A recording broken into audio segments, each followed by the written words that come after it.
ఘాటెక్కిన ఉల్లిగడ్డ రేటు పెరిగిందట. 15 రోజుల్లో ధర డబుల్ అయిందట. సగటున కిలో 60 రూపాయలు, ఆదిలాబాద్లో 80 రూపాయలు ఉందట. మహారాష్ట్ర కర్నూలు నుంచి తగ్గిన సరకు సరఫరా 4.7 లక్షల టన్నుల బఫర్ స్టాక్ విడుదల చేసిన కేంద్రం ఎగుమతులపైన నిషేధం ఎత్తివేతే కారణమా? సో ఇంతమంది ఎక్స్పోర్ట్ చేయడము నిషేధం ఉండేనట, దాన్ని ఎత్తేసిరు. సో ఎక్స్పోర్ట్ అవుతున్నది ఎక్కువ, మనకు దొరకలేదు. ఉల్లి ఘాటు రాష్ట్రానికి తాకింది. నెల రోజులుగా ఉల్లి ధర గణనీయంగా పెరుగుతుండగా గడిచిన 15 రోజుల్లో రెట్టింపైంది.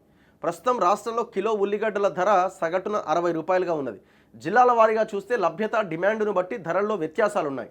ఆదిలాబాద్లో ఏకంగా కిలో ఉల్లి ధర 80 రూపాయలట. పరిస్థితి ఇలాగే కొనసాగితే మరో వారం రోజుల్లో ఉల్లి ధర సెంచరీ కొట్టే అవకాశం ఉందని మార్కెట్ వర్గాలు ఆందోళన చెందుతున్నాయి. మహారాష్ట్ర కర్నూలు నుంచి ఉల్లిగడ్డల సరఫరా తగ్గిందట. కర్నూలులో ఉల్లి విస్తీర్ణం 75,000 ఎకరాల నుంచి 20,000 ఎకరాలకు పడిపోయిందట. దిగుబడి తగ్గిందట.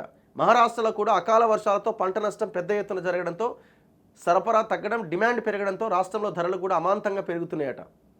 సో కొంత తక్కువగా వాడుకోవాల్సిన అవసరం ఉంది. ఈ ఉల్లిగడ్డతోనే ఒకనాడు గవర్నమెంటే పడిపోయింది. ఆనాడు 20 రూపాయలు ఉల్లిగడ్డ కిలో అయితే గవర్నమెంటే పడిపోయింది.